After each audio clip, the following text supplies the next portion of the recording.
आज हम सीखेंगे एलसीएम। 4 और 8 का एलसीएम लेंगे तो उसका क्या एलसीएम आएगा। जैसे अगर 4 और 8 दोनों अगर संख्याएँ किसी एक के पहाड़े में आती हैं तो उनका एलसीएम बड़ी वाली संख्या होता है। जैसे 8 4 के पहाड़े में आता है तो इसका एलसीएम 8 हो जाएगा। अब हम दूसरी संख्या लेकर देखते हैं। जैसे 3 6 और 9 का एलसीएम क्या होगा। अब 3 के पहाड़े में 9 भी आता है, 6 भी आता है, 3 तो आता ही है। तो इसमें सबसे बड़ी संख्या क्या है, 9। तो इसका एलसीएम क्या हो जाएगा, 9। अब हम दूसरे प्रकार की संख्या लेकर देखते हैं जिनमें किसी भी संख्या के पहाड़े में उसका एलसीएम नहीं आता है। जैसे कि 2 के पहाड़े में 3 नहीं आता है, 5 नहीं आता है, 3 के पहाड़े में 5 या 2 नहीं आता है। तो इसका एलसीएम कैसे लेंगे। इसका एलसीएम लेने के लिए हम एक तो ये वाली ट्रिक यूज़ कर सकते हैं, इसमें सारी संख्याओं का एक एक करके भाग देना, भाग विधि से। इसमें 2 का भाग इससे एक बार जाएगा, 3 का नहीं जाएगा, तो जिस संख्या का नहीं जाता उसको वैसा का वैसे लिख देते हैं। फिर अगली इससे दोनों में सबसे छोटी संख्या 3 होगी, 1 का 1 लिख देंगे, 3 का पहाड़ा एक बार जाएगा 1 लिख देंगे, और 5 का 5। फिर 5 का लिख देंगे, 1 का आ जाएगा 1, फिर 1 का 1 और 5 का पहाड़ा एक बार।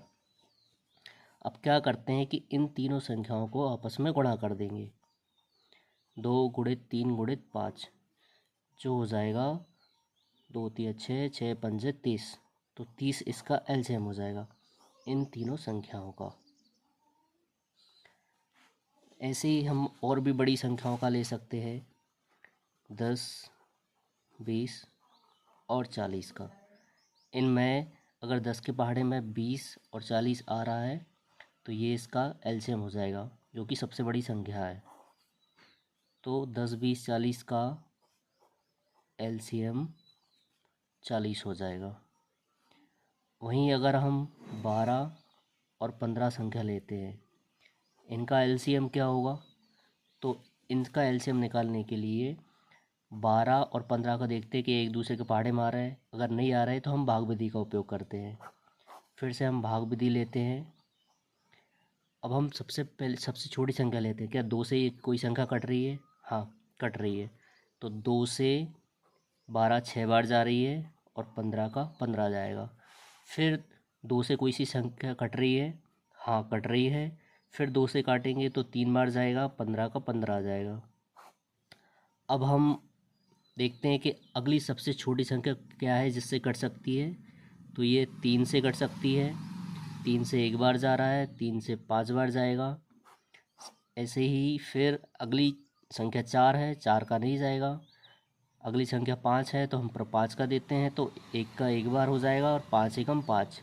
अब यहाँ पे 1 आ जाता है तो मतलब ये संख्या ख़त्म हो गई है और इसका एलसीएम निकल चुका है। इन संख्या का आपस में गुणा करेंगे हम, 2 गुणित 2 गुणित 3 गुणित 5। तो ये आ जाएगा अपना 2 दूनी 4, 4 तिया 12, 12 पंजे 60। ये इसका एलसीएम हो जाएगा। तो इन दो तरीके से हम एलसीएम निकालते हैं, या तो भाग विधि यूज करते हैं या उसी का पहाड़ा देख लेते हैं।